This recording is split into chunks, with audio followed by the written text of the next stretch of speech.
Welcome to RL 6.1, Citing Evidence from a Story.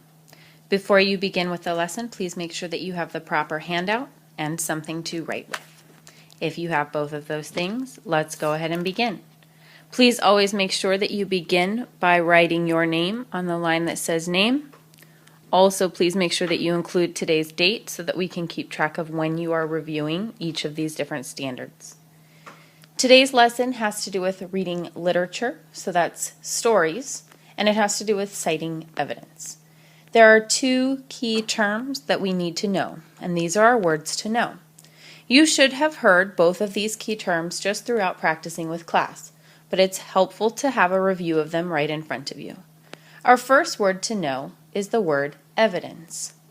Evidence includes the facts, details, and examples that support your ideas. Once again, evidence is the facts, details, and examples that support your ideas. You can think of it as if a friend asked you if you liked a movie or not, and you may say, I liked it, but they'll ask you to explain why. You'll need to give the evidence, the facts, details, and examples to explain why you liked the movie.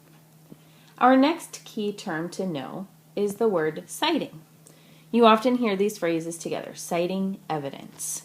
When you cite evidence, that is the action of giving the specific example.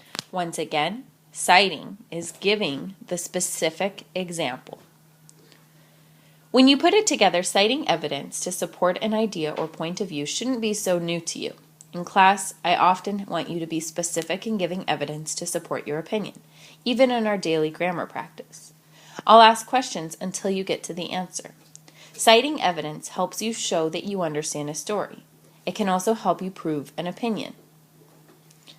The need to think about an event or a situation or to examine a text or find evidence is a skill that you'll need all of your life. Your parents expect it, and so do your friends. Later on, your employers will demand it. Learning to cite evidence is a skill you'll use every day, even long after you've finished school. So once again, citing evidence is giving specific examples, such as the facts, details, and examples that support your ideas. Please take a moment to put what citing evidence is in your own words. When you are asked to cite evidence, what do you need to do? When you are ready to move on, go ahead and resume and we'll practice. Citing evidence is all about giving proof. We're going to read this story called From Sarah Crew that's part of a longer book to practice citing evidence. Please follow along with me as I read this passage out loud. This passage is from the point of view of Sarah, or it's talking about Sarah. Here we go. So she crossed the pavement and put her wet foot on the step of the shop, and as she did so, she saw something which made her stop. It was a little figure, more forlorn than her own, a little figure which was not much more than a bundle of rags from which small, bare, red, and muddy feet peeped out, only because the rags with which the wearer was trying to cover them were not long enough. Above the rags appeared a shock head of tangled and a dirty face, with big, hollow, hungry eyes. Sarah knew they were hungry eyes the moment she saw them, and she felt a sudden sympathy. This, she said to herself with a little sigh, is one of the populace, and she is hungrier than I am. The child, this one of the populace, stared up at Sarah and shuffled herself aside a little so as to give her more room. She was used to being made to give room to everybody. She knew that if a policeman chanced to see her, he would tell her to move on. Sarah clutched her little 4-penny piece and hesitated a few seconds. Then she spoke to her. "Are you hungry?" she asked. The child shuffled herself and her rags a little more. "Ain't I just?" she said in a hoarse voice. "Just ain't I?" "Haven't you had any dinner?" asked Sarah. "No dinner," more hoarsely still, and with more shuffling. "Nor yet no breakfast, nor yet no supper, nor nothin'." "Since when?" asked Sarah. "Dunno. Never got nothin' today nowhere. I've axed and axed." Just to look at her made Sarah more hungry and faint. But those queer little thoughts were at work in her brain, and she was talking to herself, though she was sick at heart. "If I'm a princess," she was saying, If I'm a princess, when they were poor and driven from their thrones, they always shared with the populace. If they met one poorer and hungrier, they always shared. Buns are a penny each. If it had been 6 pence, I could have eaten 6. It won't be enough for either of us, but it will be better than nothing. Let's go ahead and take a look at the questions that we're being asked to answer. Question 1 asks, although the orphan Sarah is being starved, mistreated, and forced to work as an unpaid servant, the 12-year-old grew up wealthy and privileged, a little princess. What evidence in the passage shows that Sarah still tries to live up to royal expectations? When I think about this question, I know that the question is asking us what evidence in the passage shows that she still tries to live up to royal expectations. I don't know too much about royalty, but I need to think about what might be expected of royalty. And I'm looking for proof that she's still trying to act like a royal. And I'm drawn in particular to this passage that they mention here that has to do with a little princess. So I'm going to reread this section and see if I can find any proof that she, even though she's poor now, she still tries to act like the royal she once was. Let's reread this section, and if I find evidence that she tries to act like a royal, I'll underline it. If I'm a princess, she was saying, if I'm a princess. Now, it might be easy for me to say that this is my evidence, that she's thinking like a royal because she says, if I'm a princess. But the question references this. This isn't evidence to support the thinking. It's just the thinking. I need the evidence that she's acting like a royal, not just saying she's like a royal. Let's keep going. When they were poor and driven from their thrones, they always shared with the populace. If they met one poorer and hungrier, they always shared. Buns are a penny each. If it had been 6 pence, I could have eaten 6. It won't be enough for either of us, but it will be better than nothing. It sounds like when she says it won't be enough for either of us, Sarah knows that she's going to share her food with this other girl who looks very poor.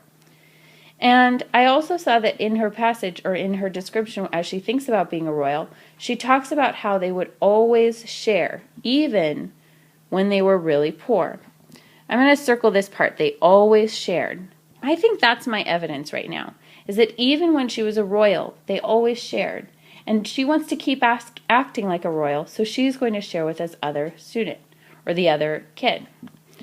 Let's go ahead and write down our evidence. So I could say, I know, because we're proving it, that Sarah still tries to live up to royal expectations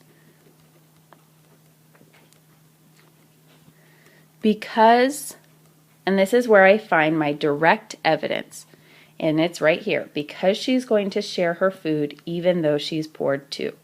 Because she is going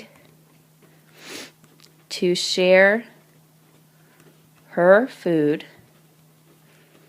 even though she is also hungry.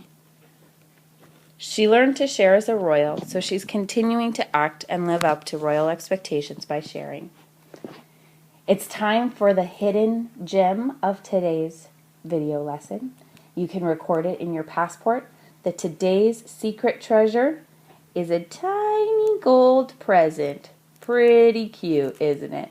I love tiny things, and this one has a little bow on it. Go ahead and record it in your passport, and let's keep going. All right. Second question. How does the dialogue reveal the difference in the two children's backgrounds? I'm going to look for key terms here. Dialogue, the difference in their backgrounds. Okay?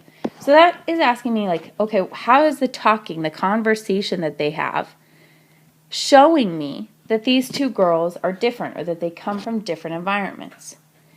If I could take a look back at that section, I see this section of dialogue here. Are you hungry? She asked. All right, that's Sarah talking. The child shuffled herself in her rags a little more. Ain't I just, she said in a hoarse voice. Just ain't I. Already, I'm noticing a difference between Sarah and the girl. Haven't you had any dinner? asked Sarah. No dinner, nor yet no breakfast, nor yet no supper, nor nothing. All right. Are you starting to notice the difference between the backgrounds of these two different girls, where they come from?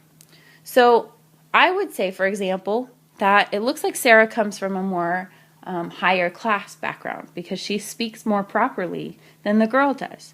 The girl uses a lot of slang, such as ain't, and she says things like dunno, and I axed and axed instead of asked. So, to answer this question, I could say the dialogue reveals that Sarah is higher class because, I'd like you to fill that out. How do you know that Sarah is higher class? I might say, for example, she uses full, complete sentences, and the girl is lower class because, and then how do you know that the girl is lower class? I would say because she uses abbreviations and words like ain't. If you feel confident about your practice with citing evidence from a story, then we can move on to our proving behavior. Go ahead and switch gears to independently complete your proving behavior for RL 6.1, citing evidence from a story. In order to show mastery on this objective, you need at least 3 out of the 4 questions correct. This is a typo. You can write 2. Yours is going to be correct. Go ahead and independently complete this assignment. Good luck.